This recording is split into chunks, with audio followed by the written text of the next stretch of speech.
자, 소더비 신기록 코로나 예술품 시장이 달아오르고 있습니다. 왜 이렇게 미술품 시장이 사그러들지 않고 이렇게 붐이 일어나고 있는지 좀 궁금하실 텐데, 오히려 이렇게 이제 경제적으로 이렇게 어려운 상황일수록 집에 있는 시간들이 더 많아지고, 또 그럴수록 또 어떤 자기가 좋아하는 어떤 선호할 수 있는 그런 미술품에 대한 그런 애정들이 더 확실하게 더 증가하고 있다는 것을 보여주고 있는데요. 자, 미술품 경매의 비중을 한번 볼게요. 지금 보시면 회화가 훨씬 많은 비중을 차지하고 있죠, 지금. 네, 보시면 68%. 판화는 여러분들이 이제 복수를 찍어낼 수 있는 그런 판화, 복수를 찍어낼 수 있는 그런 작품이고요. 조각이 15%, 사진 3% 이렇게 되고 있는데, 우리나라뿐만 아니라 전 세계적으로 회화를 압도적으로 좀 좋아합니다. 그거는 경매 시장에서 특히 이제 조각 같은 경우는 좀 무거워서 경매 한번 올리고 내릴 때 굉장히 좀 사람들이 부담이 갖게 되고, 그 다음에 회화가 가지고 있는 어떤 그런 색감이라든지 어떤 경제적 가치 이런 부분들이 많이 작용을 해서 지금 보시는 것처럼 미술품 경매에서 회화가 68%의 굉장히 압도적인 비중을 차지하고 있고, 이제 판화 같은 경우는 복수로 찍어내기 때문에 에디션이 있죠. 그래서 뭐 예를 들어서 20장 찍어지는 판화가 있고, 그 다음에 또 뭐 10장을 찍어내는 그런 판화가 있는데, 아무래도 이제 복수로 제작이 되기 때문에 선호도가 좀 떨어지고요. 요즘에 이제 사진이 굉장히 부각을 하고 있습니다. 그래서 전 세계 미술 시장에서 사진에 대한 어떤 선호도가 높아지고 있는데, 사진도 여러분들이 보시면 에디션 개념을 보시면 돼요. 그래서 여러분들이 사진을 찍으실 때 이거 인화를 계속 하는 거 아닌가 이렇게 생각하시는 분들이 계실 텐데, 그렇지 않고요. 이 사진도 예를 들어서 작가가 난 한번 모노판으로 찍어야겠다 그러면 한 점만 인쇄를 하게 되고, 아니면 난 세 점을 인화를 하고 싶은 거야 그러면 이제 세 점을 인화를 하게 됩니다. 그러면 n분의 1로 나누게 돼요, 가격은. 그래서 에디션이 많을수록 판화도 마찬가지로 싸지죠. 에디션이 많으면 그만큼 수량이 더 많아지기 때문에. 근데 재미있는 거는 판화나 사진이나 예를 들어서 내가 작가가 7점을 인화를 해야겠다고 생각을 했는데 6번째까지는 비슷하게 이제 동일한 가격으로 나가는데, 마지막 7번째 가격에 이제 작품이 됐을 경우에는 가격이 급등하는 경우가 있어요. 왜냐하면 이제 이게 마지막 판이잖아요. 그러니까 우리 보통 이렇게 쇼핑 채널 같은 데 보면 금방 그렇게 이걸 놓치면 안 되는 것 같은 그런 불안감을 조성하잖아요. 그랬던 것처럼 이렇게 이제 마지막 에디션일 때는 사람들에 대한 수요, 이 작품이 이 7점이 마지막이라는 그런 어떤 불안의식, 그 다음에 소유하고 싶은 욕망을 자극하기 때문에, 그래서 이제 그런 부분이 되고요. 지역별 경매 비율을 보면 이게 굉장히 중요해요. 미국과 영국과 중국이 전 세계 미술의 굉장히 중요한 역할을 하고 있다는 걸 알게 되는데, 이게 바로 부의 흐름이 바로 미술품에 직접적으로 정비례한다는 걸 보여주고 있습니다. 그래서 여러분들 지금 보시면 이제 중세 이후에 르네상스 시대가 되잖아요. 르네상스 시대 때 우리가 지금 르네상스를 주도했던 게 피렌체, 베네치아잖아요. 그때 피렌체, 베네치아들이 무역을 통해서 굉장히 많은 부를 축적을 했습니다. 그래서 르네상스 시대 때는 베네치아하고 피렌체가 전체 미술품의 전 세계의 미술품을 주도했고요. 자, 17세기로 가게 되면 이제 바로크 시대라고 그래서 교황청이 있는 로마 쪽에, 그쪽에 이제 전 세계에 있는 그런 아무래도 이제 교회가 헌금도 받게 되고 많은 부를 그렇게 축적하기 때문에 그쪽이 17세기부터는 이제 교황청 위주로 예술품이 활발하게 거래가 되고요. 자, 18세기, 19세기 오면 이제 프랑스가 그거를 이제 전 세계 미술품의 어떤 종주국이 됩니다. 왜냐하면 프랑스가 이제 도시 재생, 파리 재생을 통해서 새로운 리모델링을 하게 되면서 굉장히 미술품 수요가 많아지게 됩니다. 그래서 전 세계에 있는 미술품들이 프랑스 파리로 가다가, 자, 1차, 2차 세계대전이 터지면서 이 부가 미국으로 가게 돼요. 왜냐하면 이제 유럽이 굉장히 히틀러, 나치 이걸 통해서 전쟁에 휘말리게 되면서 예술가들이 전부 엑소더스를 해요. 신세계에 있는 미국으로. 그래서 미국이 이제 화가와 화상들이 모여들면서 돈이 많이 생기는 미국이 이제 미술의 종주국이 되는 그런 역할을 하게 되고, 그 다음에 특이하게도 이제 영국이 여러분 보시다시피 미국 다음에 한 2000년대 영국이 세계 미술품을 주도하게 되는데, 그거는 바로 창조 경제라는 것을 영국 정부가 내세우면서 굉장히 미술을 육성하게 돼요. 그래서 전 세계에 있는 부가 이제 그 흐름이 영국의 미술로 가게 되고 지금은 누가 뭐래도 이제 저기 미국보다 더 오히려 중국이 압도적으로 지금 미술품 시장이 활성화되고 있습니다. 여러분 혹시 상해나 지금 코로나 때문에 못 가시겠지만 베이징 같은 데 가시다 보면 전 세계에 있는 화랑들의 지점들이 다 지금 베이징에 와 있어요. 그러니까 메이저급 화랑들의 그 지점들이. 그거는 그만큼 중국에서 이제 돈이 많이 이제 그 부자들이 많이 생기면서 그 컬렉터들이 이제 작품을 수집한다는 이제 그런 그 얘기가 되겠죠. 그래서 여러분들이 지금 보시는 것처럼 미술품이 돈과 바로 굉장히 밀접한 관계가 있다. 그리고 부가 창출되는 곳에 미술 시장이 활성화된다는 것을 여러분들이 이걸 통해서 이제 확인을 하실 수가 있고요. 자, 이제 명작의 가치는 어떻게 매겨질까? 화려한 미술품 이면에 숨겨진 놀라운 얘기들. 여러분 지금 졸리실 시간이라서 제가 조금 카피라이트 쳤고요. 자, 작품값을 결정하는 요인이 있습니다. 그래서 보시면 제일 큰 게 작가 명성이에요. 브랜드 가치예요. 아, 이 사람이 누구야? 뭐 피카소야, 레오나르도 다빈치야. 이제 이런 그 작가 명성이 이 작품을 가격을 결정하는데 결정적인 역할을 해요. 우리 한민기 사장님이 경매에서 몇십만 원짜리 작품 사셨다 하는데 왜 몇십만 원짜리냐? 브랜드 가치가 없어서 그래요. 그건 작품성하고 상관이 없습니다. 예를 들어서 우리가 김연아 선수가 세계 선수권대회에 나가서 이제 그 좋은 성적을 내면 이 브랜드 가치가 생기잖아요. 그러면 어디 광고의 모델로 나가도 굉장히 그 많은 그런 광고료를 받는 것처럼 이 브랜드 가치가 특히 예술에서는 결정적이에요. 그 작가가 누구냐? 유명 작가냐 아니냐? 그게 굉장히 중요한 역할을 하게 돼서 가격에 큰 역할을 한다는 거.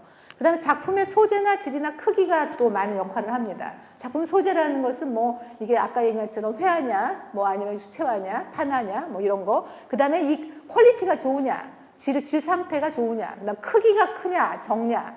그 다음에 이제 또 중요한 게 보존 상태와 희소성. 아무리 좋은 작품이라 하더라도 보존 상태가 좋지 않으면 그 작품 가격을 이렇게 제대로 받기 어렵습니다. 제가 어떤 한 그 유명 작가의 작품을 좋아해서 저도 이제 미술관 관장이잖아요. 미술관 관장은 작품을 팔지 않고 사는 사람들입니다. 소장처이기 때문에. 그래서 저도 경매에 가서 제가 좋아하는 그런 작가의 작품이 나오면 이제 작품을 사기도 하는데 얼마 전에 좋은 작가의 작품이 나왔는데 제가 결국 그 작품을 사지 못했어요. 왜냐하면 보존 상태가 너무 안 좋아서. 그러면 그거를 이제 다시 보존 수복을 해야 되는데 굉장히 좀 부담이 돼서 아주 좋은 작품인데도 불구하고 포기했던 그런 것들. 자, 이 작품이 희소성이 있느냐? 굉장히 그 대표적인 작품이라서 누구나가 가지고 싶은데 정말 한두 점밖에 없는 그런 희소성이 있느냐? 그 다음에 그 트렌드도 중요해요. 지금 우리 현재 어떠한 그 미술 시장에서 인기 있는 작품들이 돌고 있느냐? 예를 들면 얼마 전까지만 해도 한 7, 8년 전까지만 해도 한국에서는 팝아트가 유행했어요. 이제 그 좀 더 대중적인 취향의 그런 어떤 팝적인 요소가 들어있는 작품들이 굉장히 많이 시장에서 팔렸는데 그 다음부터는 요즘에는 이제 최근 몇 년까지는 단색화라 그래서 굉장히 이제 추상적인 색상도 그 굉장히 절제돼 있고 하나의 톤만 하는 그런 모노톤적인 한국의 모노크롬인 그 단색화가 우리 전국의 그 경매 시장을 좌지우지하게 되면 자, 단색화 같으면 팝아트 같은 경우는 가격이 확 떨어져요. 왜냐하면 굉장히 그 작품의 어떤 성향이 다르기 때문에. 그래서 여러분들이 예술 작품이 왜 이렇게 유행을 탈까? 그렇지만 놀랍게도 경매 시장이나 미술 시장에서 그때의 어떤 분위기의 유행이 굉장히 많이 좌지우지하고 있다는 거. 요즘에 동양화가 약간 지금 우리가 그 전략적으로 이제 국가에서 동양화를 좀 육성시켜야겠다는 그런 그 움직임이 있고 그래서 전라도에서 왜 그 수목 비엔날레도 이제 그 생기기도 했는데 그럼에도 불구하고 동양화가 아직 그 현대에 와서는 좀 인기가 없어지는 이유 중에 하나가 주택 구조하고 맞지가 않아서 그래요. 그러니까 굉장히 이렇게 좀 그 모던한 그런 집에 동양화가 잘 어울릴 수 있는 곳이 있긴 하지만 대체적으로 좀 이렇게 좀 어울리기 좀 어려운 구조예요. 그래서 이제 그런 것들 때문에 점점 선호도가 좀 떨어져서 이제 동양화가 계속 경매 시장에서 미술 시장에서 인기를 좀 되찾지 못하고 있는데 요즘에는 이제 다시 이제 그 아날로그 정서들이 좀 오면서 한국화에 대한 어떤 새로운 재조명을 하고 있지만 그럼에도 불구하고 미술 시장에서 좀 조명받기는 그 유화보다는 좀 어려운 그런 상황이고요. 자, 소장처 굉장히 중요해요. 조금 이따 제가 강의 때 계속 말씀을 드리겠는데 누가 소장하고 있었냐? 예를 들어 세계적인 미술관이 소장하고 있다면 이 작품은 굉장히 그 아우라를 갖게 돼요. 그러니까 세계 유명한 루브르 미술관 소장품이다. 그러면 이제 검증이 된 거잖아요. 그랬을 때 이 소장처가 아니면 아주 유명한 사람이 가지고 있었다. 그럼 그 유명세가 붙어서 굉장히 작품과 예를 들어 마릴린 monroe가 가지고 있었던 뭐 작품이다. 아니면 뭐 예를 들어 오바마 대통령이 가지고 있었던 작품이다. 이렇게 했을 때 소장처가 그 수집가의 어떤 그런 후광 효과를 위해서 가격이 그 영향을 받습니다. 그다음에 작가의 생존 유무도 굉장히 중요하죠. 대체적으로 살아있는 작가보다 돌아간 작가의 작품이 비싸죠. 왜? 생산하지 못하죠. 살아있는 작가는 계속 생산을 작품을 제작을 하잖아요. 그래서 그 수요 공급의 원칙에서 찾는 사람은 많은데 이미 사람이 돌아가셨을 때는 그 수요 공급의 원칙에서 공급자는 이제 그 차단이 돼 있고 수요자는 계속 늘어나기 때문에 작품 가격이 영향을 받는다는 거죠. 이것들이 다 합쳐져서 그렇게 돼요.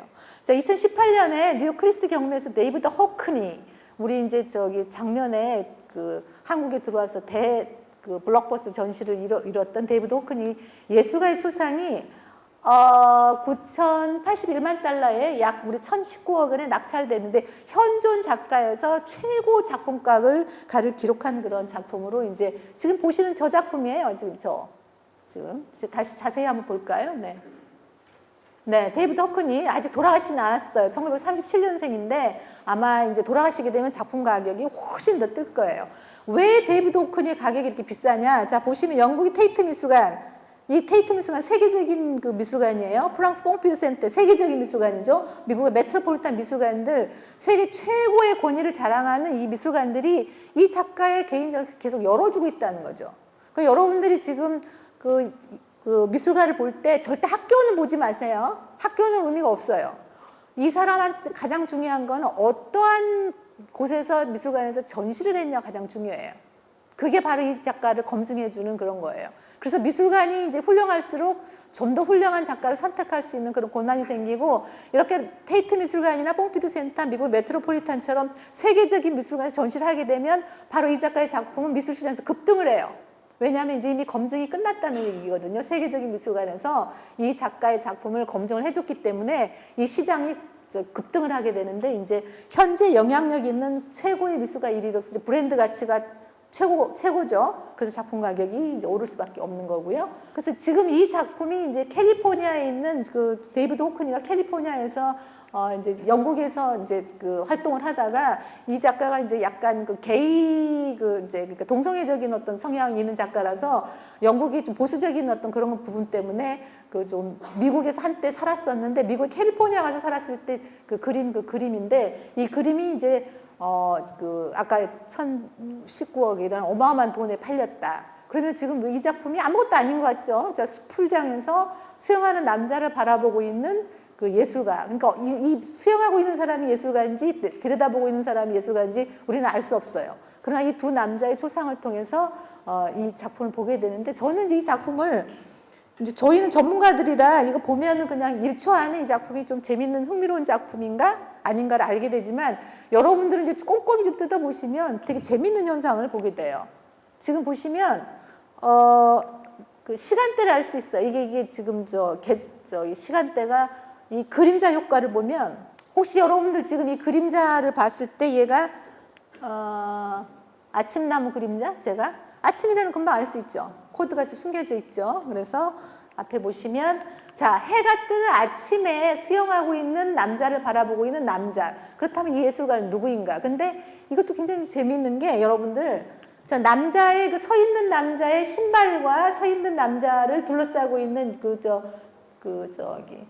뭐죠? 여기 아니 밤색 같은 그 타일색이 일치하죠. 그 다음에 지금 저쪽에 있는 제일 끝에 있는 이게 안 먹혀서 그러는데, 저쪽에 있는 하늘색이 지금 풀장의 색하고 매칭을 하죠. 하나도 그게 지금 따로 겉도는 게 없이 전부 융화가 돼 있습니다. 그리고 지금 여기 있는 이 그 풀장에 있는 색상들이 지금 이렇게 하나씩 하늘과 연결되는 저 먼 산속에 있는 색들이 다 여기 안에 지금 저장이 돼 있어요. 그래서 이 그림을 볼 때 우리는 시선이 굉장히 이 안에서 이렇게 좀 맴도는 그런 효과를 보게 되는 거죠. 그래서 지금 보시면 그 아침에 그려졌다는 거, 그 다음에 지금 이 물의 그 어떤 그 흔적들, 물의 어떤 그런 어떤 흐름들을 이 데이비드 호크니가 연구를 했다는 것을 알게 됩니다. 저 그 남자의 옷과 남자의 신발과 남자의 그런 어떤 그 바지의 하얀 바지에 그 풀장 색깔과 하늘색과 그 다음에 산색이 다 그 맞물려서 우리가 이 안에서 굉장히 그 뜨거운 여름 아침 그 수영을 하고 있는 남자를 통해서 전체적으로 그 캘리포니아의 잘 사는 그런 어떤 그 상류층의 한 일상을 보게 되는 그런 작품인데 이 안에서 굉장히 많은 코드를 집어넣었다는 것을 알게 됩니다. 그래서 이제 우리 같은 이제 사람들이 이걸 보게 되면 이 많은 코드들을 이 작가가 굉장히 연구를 많이 해서 스터디하면서 이 그림을 그렸다는 것을 알게 되는데요. 이게 영국인들이 지금 현재 2014년 가장 좋아하는 그림 1위로 선정된 그런 작품이에요. 데이비드 호크니의 이제 나의 부모님이라는 그런 작품이에요. 아버지가 있고 엄마가 있어요. 근데 이 작품을 찬찬히 보면은 굉장히 재미있는 요소들이 지금 많이 여러분들이 발견할 수가 있어요. 이제 그림을 보면은 관찰력이 좀 뛰어나게 되는데, 자, 아버지의 그 의자 위치와 엄마의 의자 위치가 다르죠. 엄마는 정중앙으로 굉장히 다소컷한 그 상태로 의자에 앉아 있고, 아버지는 그 의자가 약간 비스듬한 대각선 방향으로 아버지가 앉아 있는데, 아버지 발을 보면은 지금 이 의자가 아버지한테 어떻다는 거를 우리가 알 수 있죠. 아버지 키가 좀 작죠. 아버지 키가 작아서 이 의자를 굉장히 좀 불안하게 앉아 있다는 거. 그 다음에 엄마의 그 원피스 색깔과 꽃병의 원피스 색깔이 조화를 이루고 있어요. 그리고 이 이제 구도 안에서 밤색의 그 프레임의 그 거울의 틀과 아빠의 양복 색깔과 조응을 하고 있죠. 그리고 지금 이 색깔과 이 색깔과 이 색깔이 엄마의 영역으로 나눠져 있는데, 엄마가 가지고 있는 것 편안하면서도 따뜻한 사랑, 그런 것들을 꽃병을 통해서 보여주고 있고, 아빠의 영역은 거울이에요. 아빠는 그 책을 보고 있죠. 그래서 남성의 영역과 여성의 영역을 교묘하게 그거를 연관을 지으면서 지금 거울을 통해서 반대편에 있는 벽에 있는 그림이 투영이 되고 있어서 이 공간이 바로 데이비드 호크니의 화실이라는 것을 알게 되고, 이 화실을 또 증명하는 게 바로 여기 있는 이제 꽂혀 있는 책들이 바로 이제 샤르댕이라는 그 프랑스의 정물화가의 화집들이 꽂혀져 있는 걸 통해서 이 화실에서 엄마 아빠가 모델을 세워서 그렸다는 것을 알게 됨으로써, 자, 지금 엄마의 신발과 아빠의 그 양복 색깔과 거울 색깔이 조응을 하죠.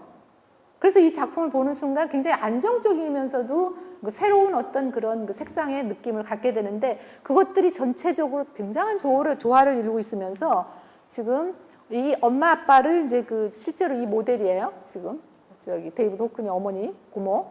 그걸 토대로 해서 이제 초안을 했던 그림인데, 이 그림과 이 그림은 굉장히 비교가 안 되죠. 이게 훨씬 완성도가 뛰어난 그런 작품이 되면서 이제 지금 거울 세부적으로 묘사를 통해서 그다음 엄마의 영역과, 자, 대부분의 사람들은 한 사람의 얼굴을 오랫동안 들여다보지 않습니다.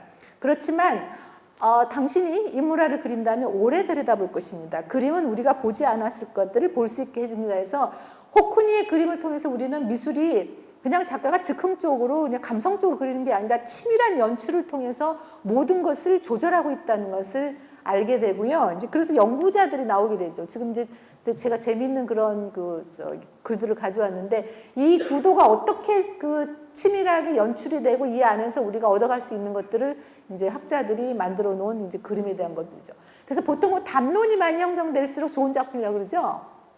가장 재미없는 작품이 그냥 단답형으로 끝나는 건데, 보통 좋은 훌륭한 작품일수록 의문점을 남기고 우리한테 질문을 통해서 많은 것을 얘기를 해주게 되는데, 이 그림 하나를 통해서도 우리는 그 예술이 어떤 하나의 감성의 영역이 아니라 굉장히 많은 논리적 부분들도 그렇게 이 그림 안에 그 구도와 색깔을 계산을 하고 이런 작품이 제작이 되는구나라는 것을 알게 되죠. 데이비드 호크니가 공연하게 그렇게 세계적인 작가가 된 게 아니라 이 작품 안에서 자기의 메시지를 전달하기 위해서, 자, 사랑하는 엄마가 가지고 있는 자애로움과 그 다음에 지식을 탐구하는 아버지를 통해서 엄마와 아빠가 가지고 있는 자기의 감정들을 아주 잘 표현한, 그것도 색깔과 구도를 통해서 표현한 그런 작품이 되겠습니다.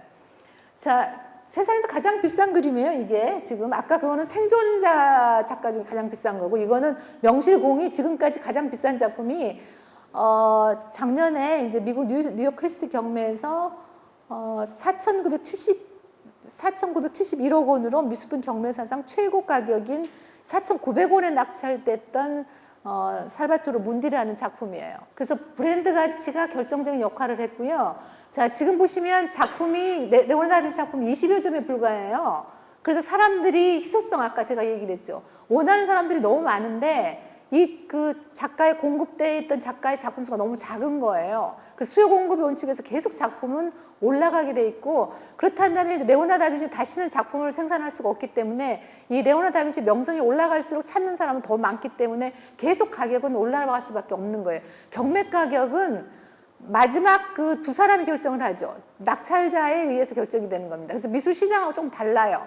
시장에서는 이제 그런 경매 가격이 좀 다르게 되는데, 경매는 내가 예를 들어서 이 작품을 정말 꼭 갖고 싶은 거예요. 왜냐면 한 점이기 때문에. 유아는 이제 오나 한 점이잖아요. 그럼 나는 돈이 참 많아요. 그 레오나르도 다빈치 작품을 어떤 그 경우에도 갖고 싶다. 그러면은 돈을 많이 부를 수밖에 없는 거예요.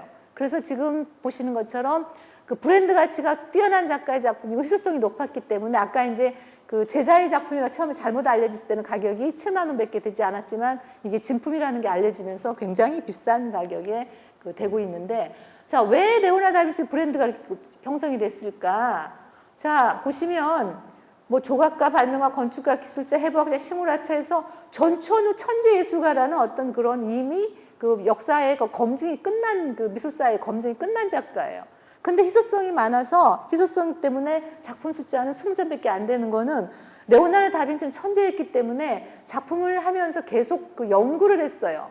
그래서 그림을 그리다가 연구를 하다 보니까 이제 그림을 그리는 그런 어떤 시간보다는 연구하는 시간에 많이 좀 투자를 했기 때문에 실제로 완성된 작품 숫자는 많지가 않죠. 그러나 이제 우리가 보시는 것처럼 지금 그 세상에서 가장 비싼 고서적이 되죠. 이 고서적은 레오나르도 다빈치는 37세부터 시작해서 세상을 떠날 때까지 이제 6필 원고를 남겼는데, 이제 빌 게이츠 마이크로소프트 회장이 이제 350억 원의 그 다빈치 노트를 이제 코텍스 레스토라에서 구입을 했죠. 그러니까 이 그림 보시면 레오나르도 특징은, 자, 보시면 텍스트와 이미지를 같이 가지고 있어요. 그래서 지금 우리가 말하는 지금 융합행인제예요.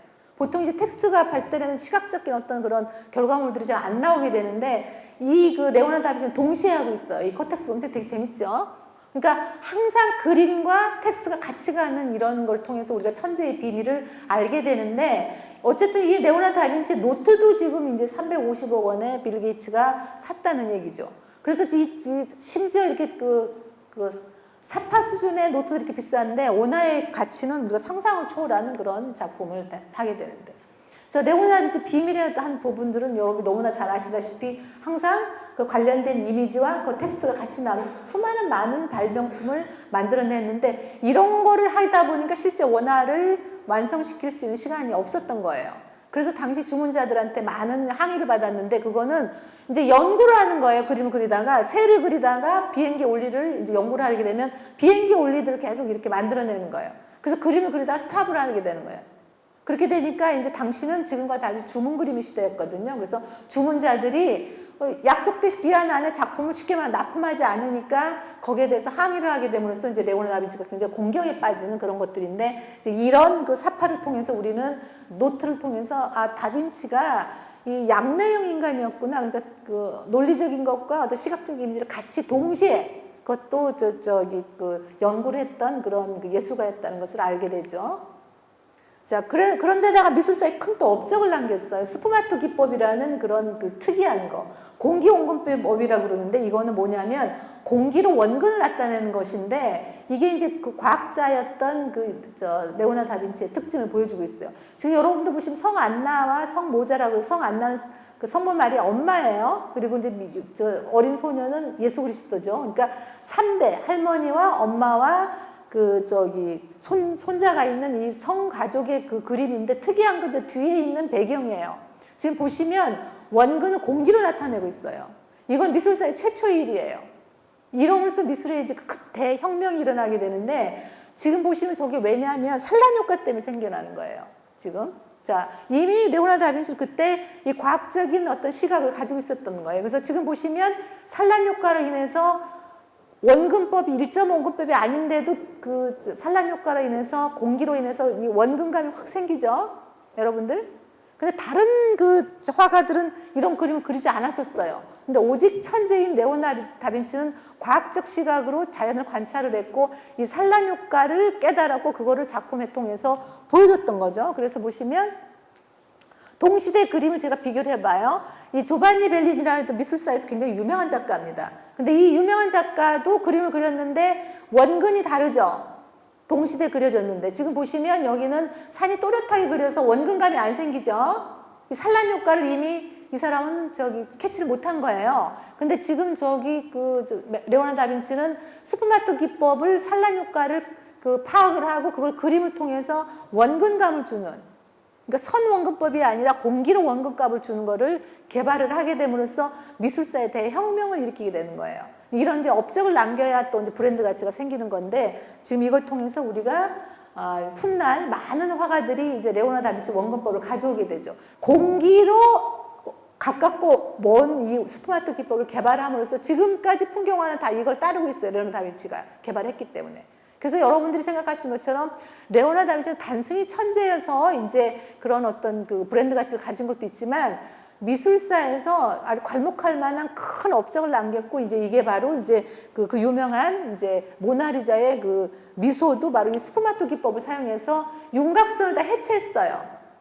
그러니까 이 스푸마토 기법 특징이 윤곽선을 해체하니까 윤곽선이 해체되는 그런 그 라인들이 선명해지지 않으면서 모호해지면서 연기처럼 흩어지기 때문에 이 얼굴을 보는 순간 웃는 것 같기도 하고 뭔가 이렇게 그 아주 묘한 그런 신비한 느낌을 갖게 되는 게 바로 이 스푸마토 기법들을 다 얼굴에도 적용을 해서 이 스푸마토 기법이 바로 이제 깊이감을 자아내는 그런 효과로 오게 됐다는 것을 여러분들이 알게 되는 거죠. 그 최초 어디서 발견했냐? 자연을 관찰을 통해서 얻어냈다는 거죠. 자, 왜 또 이 작품들이 중요하냐? 저 원작이잖아요, 원작. 여러분들 지금 저기 루브르 가시면 이 방탄유리안의 작품이 있어요. 이 작품이 만약에 뭐 저 음반처럼 계속 복제된다 한다면 이렇게 대접을 하지 않겠죠. 근데 전 세계에서 딱 하나인 거예요. 원본 개념. 이게 이제 미술품이 가지고 있는 그 특이한 특징이죠. 예를 들어서 영화다. 그럼 영화를 그 필름 형태로 동시다발로 전 세계에서 뭐 80군데에서 그 개봉을 할 수 있잖아요. 근데 미술품은 안 돼요. 원본 가치가 있기 때문에. 그래서 여러분들이 경매에서 뭐 2천억을 가진다 한다면 그 원본에 대한 배타성을 인정을 해주는 거예요. 내가 이 작품을 가지면서 다른 사람을 소유할 수 없는 거예요. 그래서 작품이 그렇게 비싼 겁니다. 그래서 아까 제가 파나나 사진이 조금 더 그 오리지널 작품에 비해서 n분의 1로 나눌 수 있다는 게 바로 복수 작품이라는 거. 10점이 있는 것과 한 점이 있는 건 많이 차이가 있죠. 근데 레오나르도 다빈치라는 전 세계 최고의 그 예술가의 작품이 단 한 점을 가지고 있어요. 그래서 우리는 그 원본 가치를 숭배하기 때문에 루브르 박물관에 꼭 가서 보시는 거예요. 이거 봐야 되는 거예요, 원작을. 그래서 이 방탄유리 안에 있고 지금 미술품의 특성. 그래서 1년에 루브르 미술관을 방문하는 약 900만 명 중에서 85%가 모나리자를 보기 위해서 방문하는데, 자, 루브르 미술관의 주 수입원은 뭐예요? 입장료인데 40조 원이나 되는 돈을 벌어주고 있잖아요. 이게 바로 원작의 가치라는 거. 근데 원작의 가치가 있으려면 바로 브랜드 가치가 결정적이라는 거.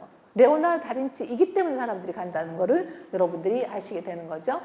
자, 2015년 5월 15일 뉴욕 크리스 경매에서 이제 그 피카소의 알제이 연인이라는 작품이 미술 경매 사상, 이제 살바르토 문디가 나오기 전에 그 약 1968원에 낙찰이 됐는데 바로 그 전에 이제 다빈치의 그 살바토르 문디가 나오기 전에 이제 최고 가격을 해치게 된 이런 그 작품인데 이 작품이에요. 지금 알제이 여인들 오른쪽에. 네. 근데 지금 원작은 저 오른쪽에 있는 작품이에요. 의젠 들라코라라고 해서 이제 19세기에 프랑스 최고의 화가 그린 그 하렘을 그린 풍경화예요. 저 실내화예요. 그러니까 서양 화가인 프랑스 화가인 의젠 들라코라가 모로코하고 알제리를 방문했을 때 최초로 금남의 지역인 하렘에 들어가서 그린 그림이에요. 그러니까 미술사에서 굉장히 중요한 위치를 차지하고 있죠. 왜 서양인 남자가 최초로 이슬람 지역에 가서 여성 많은 공간인 하렘에 들어가서 실제로 스케치를 통해서 그린 그림인데 이거의 이제 모티브를 피카소가 인용을 해서 그린 그림이죠. 그럼 이건 표절이냐? 표절이 아니에요. 우리는 보통 이제 차용이라고 얘기를 하죠. 왜? 알제이 여인이라는 제목을 그대로 쓰고 있죠. 이거는 우리가 이제 보통 표절, 한 표절은 숨기는 거잖아요. 내가 이 작품을 훔쳐갔다는 거, 영향을 받았다는 것을 숨길 때 우리가 표절이라고 하고 나쁜 그런 행위를 하게 되는데 이건 인용이에요. 차용. 알제 여인들이라는 드라큘라 그 작품을 이미 우리가 알고 있고 제목을 그대로 쓰고 있기 때문에 피카소가 여기서 이제 오마주했다는 것을 우리가 알게 되는데 그렇다면 이 이미 알려진 그 걸작을 모방해서 그린 그림이 왜 이렇게 비싸게 팔렸는가? 이제 그것들을 또 찾아봐야죠. 피카소니까. 자, 전 세계에서 가장 그 미술사에 큰 업적을 남겼던 파블로 피카소. 현대 미술의 황제죠. 미술품의 가치가 아까 얘기한 미술사 업적이 있어야 되는데 그 피카소는 엄청난 업적을 남겼죠. 네, 피카소는 부처나 성모 마리아보다 더 유명할 정도로 브랜드 가치를 가지고 있고요. 자, 지금 보시면 뉴욕 현대미술관의 초대 관장인 알프레도 H 바가 전시 카탈로그에 입체주의 큐비즘이라는 게 얼마나 큰 영향을 끼쳤는지를 보여주고 있는 이 영향이에요, 지금. 자, 큐비즘이라고 오른쪽에 나와 있죠? 입체주의. 이 입체주의가 20세기의 현대미술에서 어마어마한 영향을 끼쳤다는 것을 도표로 보여주고 있는 그런 그 도표예요. 그러면 지금 큐비즘이라는 것을 창시하는 게 피카소였고, 입체주의를. 그 입체주의가 지금 전 세계에 있는 미술계에 엄청난 영향을 끼치고 있다는 것을 보여주고 있는, 즉 영향력을 많이 끼치고 있다는 걸 보여주면 이 피카소의 그 위상이 어느 정도 크다는 것을 여러분들이 알 수가 있죠. 자, 오른쪽에 보시면 그 볼라르라는 당시 프랑스의 유명한 화상이에요. 화상의 얼굴을 르누아르가 그렸어요. 여기까지는 우리가 굉장히 좀 쉽게 볼 수가 있죠. 사진이고 르누아르라는 인상주의 화가가 그렸던 건데 너무나 다른 방식으로 했어요. 2년 차이밖에 안 되는데. 이게 입체주의를 보여주고 있는 그런 독특한 그런 작품인데, 자, 저렇게 그렸어야 될 작품을 왜 이렇게 그렸는가? 그러니까 다차원 시점으로 표현한 큐비즘이라는 영역을 개발을 했는데, 자, 지금 이제 우리 보통 보면은 차를 위에서도 보고, 뒤에서도 보고, 안에서도 보고, 밑에서도 보고, 이렇게 보잖아요. 그럼 자동차의 한 면만 그렸을 때 우리는 이걸 입체를 다 그릴 수 있었다고 생각을 할 수는 없잖아요. 우리는 이미 차를 알고 있기 때문에 이렇게 봐도 차의 앞모양을 기억할 수 있지만, 피카소가 생각했던 거는 이 인물을 정확하게 이해하려면 이 단면을 해체해서 봐야 된다. 그걸 다시 한 화면에 구축해야 이 입체를 제대로 표현했다고 생각한다는. 좀 어려우세요? 어렵지 않죠. 자, 차를 그동안의 화가들은 일시점에서 그렸어요. 그럼 위에서 본 사람은 이렇게 생겼다고 그리는 거예요. 그럼 이 차는 위에서 본 시점만 반영한 차예요. 실제로 입체가 아니에요. 근데 피카소는 지금 이 볼라르의 초상을 그릴 때 다시점을 계산한 거야. 여기서도 보고, 위에서도 보고, 아래서도 보고, 옆에서도 봐서, 내부에서도 보고, 밖에서도 보고. 이걸 종합한 게 바로 실제 입체를 2차원의 평면에 표현할 수 있는 방법이라는 것을 생각을 했던 거예요. 이게 이제 혁명적인 그 입체파의 그림이 나오게 된 건데, 이걸 창시한 게 바로 피카소인 거죠. 그래서 지금 이제 피카소의 그 다시점 회화가 나오고 있는데, 지금 보시면 이제 도라말의 초상이라는 건데, 이것도 바로 시점이 자, 옆에인 코와 앞에서 보는 코, 옆에서 본 눈과 앞에서 본 눈이 한 화면에 같이 공존을 하죠. 지금 이제 이런 거 굉장히 많잖아요. 3D를 보는 것들 다 이런 거잖아요. 피카소가 이미 그거를 예견을 한 거죠. 그래서 지금 보면 이 시점과 이 시점이 한 공간에서 한 그림 안에서 공존을 합니다. 저것도 마찬가지예요. 근데 당시에는 이 그림을 너무 이해를 못했죠. 그러나 지금은 우리가 3D 시대에 살고 있기 때문에 피카소가 3D를 예견한 그런 화가라는 것을 너무나 알고 우리가 알게 되는 거죠. 자, 지금 보시는 것처럼 접시와 사발이라는 드로잉 작품인데 위에서 본 것과 옆에서 보는 게 전혀 다르죠. 그럼 우리는 이것만 보는 거를 접시를 할 수 있나? 그렇지 않죠. 위에서 본 접시, 아래에서 본 접시 같이 봐야 되는데 그래야 이게 접시잖아요. 그랬을 때 봤을 때 저걸 해체해서 펼쳐놓은 작품들을 이제 피카소 입체주의 그림의 아까 펼쳐진 그림으로 이해를 하시면 될 것 같아요. 그래서 피카소의 이제 명성들은 지금 여러분들이 보시는 것처럼 이런 우표나 이런 것들을 통해서 끊임없이 확산되면서 피카소의 작품은 브랜드 가치와 미술사의 업적을 통해서 확산이 되고 있다는 것을 여러분들이 아시게 됩니다. 클로드 모네 너무나 유명한 그런 인상주의 대가예요. 클로드 모네의 작품도 여러분들 보시면 이렇게 우표를 통해서 많이 하고 있는데, 자, 관찰과 느낌의 표현에서 새로운 방법, 한마디로 혁명이라 해서 인상주의 대가라는 어마어마한 브랜드 가치를 가지고 있죠. 업적을 남겼으니까. 그래서 지금 보시면 자, 클로드 모네의 대표작은 건초더미 연작 중 한 점이 이제 2019년에 1,318억 원에 낙찰이 됐습니다. 근데 모네 그림이 이 그림 처음 선보였을 때 가격은 100프랑 정도였어요. 당시 여급에 월급에도 못 미치는 금액이었죠. 이때는 그 모네가 무명이었고 미술사에 업적이 없었던 때예요. 그러나 이제 지금은 모네가 미술사에 큰 업적을 인상주의 화가 대가라는 업적을 남겼고 그 다음에 계속 그 업적들은 그 전 세계인들의 그 관심을 끌면서 작품을 계속 천정부치로 오르고 있다는 거죠. 자, 그러면은 지금 밑에 보시면 모네가 이걸 그린 거예요. 평범한 프랑스의 지베르니 근처에 있는 평범한 노젓가리, 건초더미를 그린 거예요. 지금 모네의 석양의 건초더미라는 작품이 이 모티브에서 파생된 건데, 그럼 이 평범한 시골 마을에 있는 노젓가리를 건초더미를 그리는데 이게 왜 이렇게 비싸게 팔렸을까? 아까 얘기한 것처럼 모네가 인상주의를 이끄는 최고의 화가로서 급부상을 함으로써 인상주의 작품은 가격이 비싸질 수밖에 없지만 이 그림은 미술사에서 엄청난 큰 혁명을 일으켰기 때문이에요. 자, 지금 보시면 모네 건초더미 늦여름 아침 효과인데 주목하실 거는 항상 모네의 그림에 지금 건초더미 연작에 보면 계절과 시간을 쓰고 있습니다. 그러니까 시시각각으로 변하는 그런 어떤 형태와 그 색채의 변화를 마치 그 연구자의 기록하는 관찰자의 과학자의 눈으로 기록하고 있는 작품인데 이 건초더미 연작이 바로 기존의 전통 그림과 완전히 새로운 영향을 끼치게 되는데 지금 보시면 그림이 같은 건초더미인데 계절에 따라서 그 시간대를 다 다르게 똑같은 모티브를 가지고 계속 연구하고 있다는 걸 알 수가 있어요. 자, 그냥 그리는 작업이 아니죠. 나는 열심히 작업하고 있다네. 지금은 각기 다른 효과를 내는 연작에 몰두하고 있지. 그런데 요즘은 해가 어찌나 빨리 지는지 따라잡을 수가 없다네. 나를 낙담시키는 것은 그림을 그릴 때 내가 느림보가 된다는 것일세. 왜냐 햇빛이 그 빛에 의해서 그 형태와 색채가 달라지는 걸 증명을 해야 되는데 그거 빨리 그려야 되잖아요. 그래서 자, 그림을 그릴수록 더욱 절실히 느껴지는 것은 내가 추구하는 것, 자, 순간성과 특히 그림 전체를 감싸는 색조, 똑같은 빛의 입사각을 얻기 위해서 한층 더 열심히 작업해야 한다는 사실이네. 이런 걸 통해서 이 모네가 추구했다는 것은 이 건초더미의 외양이 아니라 사진처럼 이 건초더미를 잘 그리려는 게 아니라 이 건초더미에 떨어지는 빛의 효과가 어떻게 색상과 형태를 변화시키는가를 이 작품을 통해 추구하고 있다는 것을 여러분들이 알게 되는데 놀랍게도 이제 이런 25개 연작이 나오는 거예요. 그 중에 한 점이 이제 그런 작품을 통해서 이렇게 비싸게 팔린 건데 여러분들 보시면 하나도 같은 게 없죠. 그러면 우리가 기존에 있던 작품과 너무 다른 거는 보통 이제 그 당시 화가들은 이 건초더미를 그렸다 하면 이 건초더미가 어떻게 생겼지, 어떻게 사진처럼 똑같이 재현을 하지, 거기에 관심을 뒀다 한다면 모네는 그게 아니라 또 동일한 색이 없는 거죠, 지금. 그 계절과 빛에 따라서 계속 색깔이 달라지는 거예요. 형태도 달라지고. 그것들을 추적을 해서 예술가들이 가지고 있는 기존의 그 어떤 그 제작 방식을 완전히 바꿔주는 혁명적인 그림을 그렸던 거죠.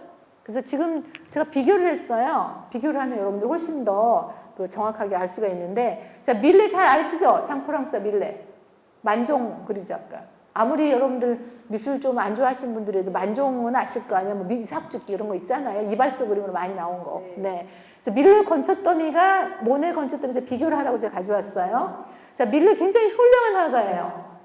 밀레도 그 세계 미술사에서 아주 중요한 위치를 차지하고 있는 그런 화가예요.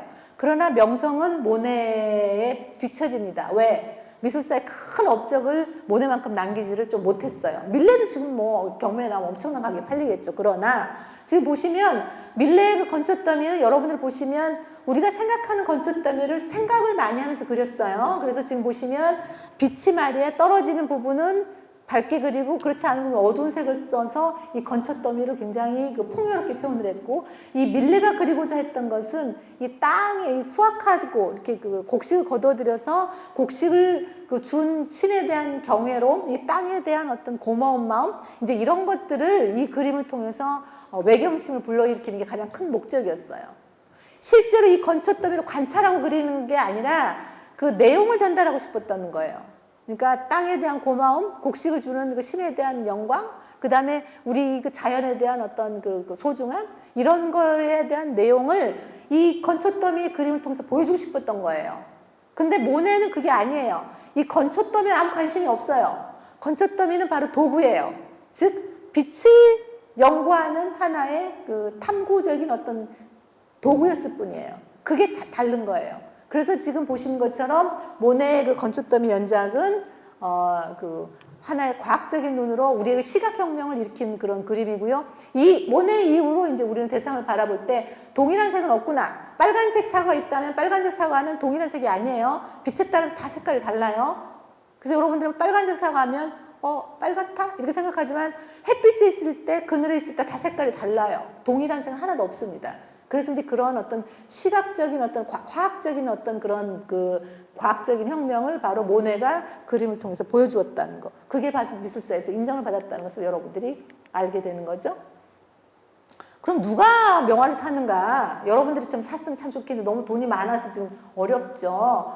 자, 제일 보면 미술관들이 많이 사요. 아까 제가 경매에서 저도 작품을 살려다 말았다고 그랬죠.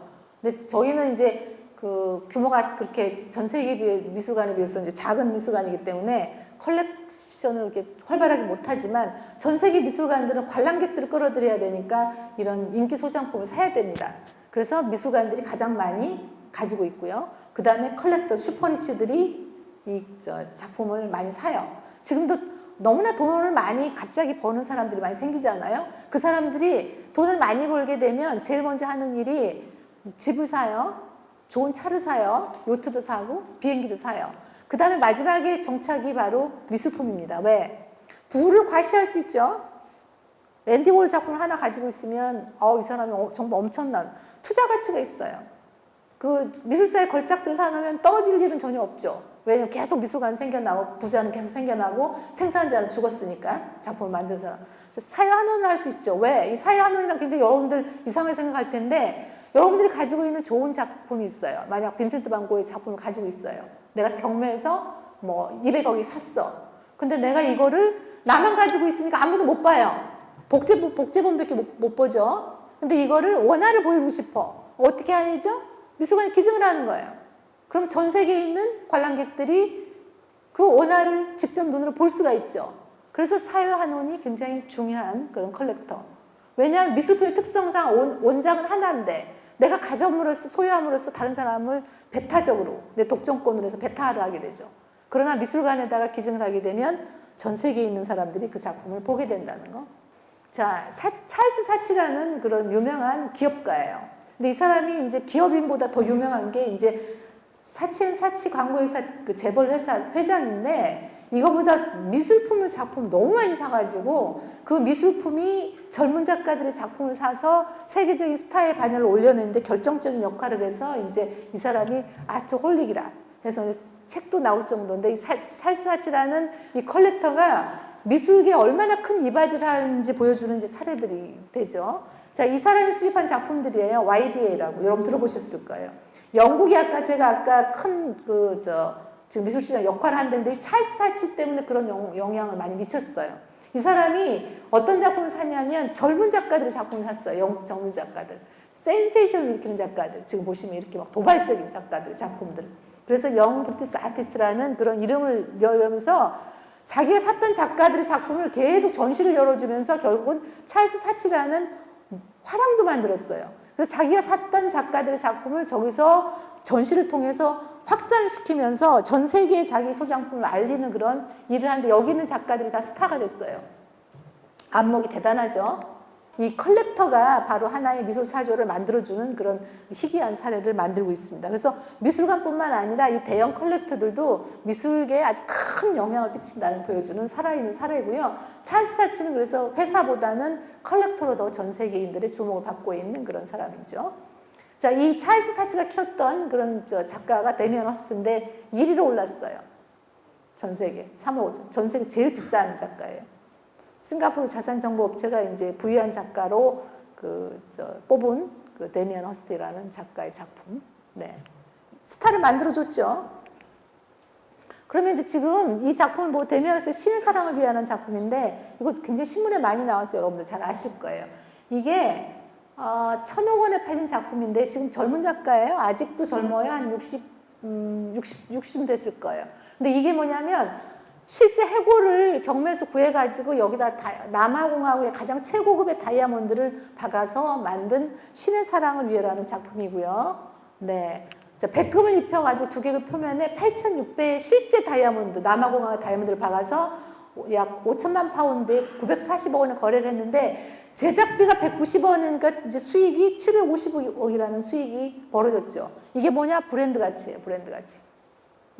데미안 허스트가 전 세계에서 가장 유명한 작가, 생존하는 작가죠. 가장 유명한데 메시지도 강해요. 여러분들 지금 보시면 이게 그냥 장난스럽게 하는 게 아니라 이 사람이 늘 죽음에 대한 그런 굉장히 그 주제를 죽음에 대한 어떤 인식이 강한 작가인데, 자, 다이아몬드는 썩지 않죠.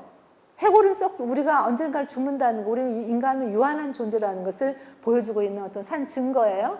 근데 다이아몬드는 썩지가 않아요.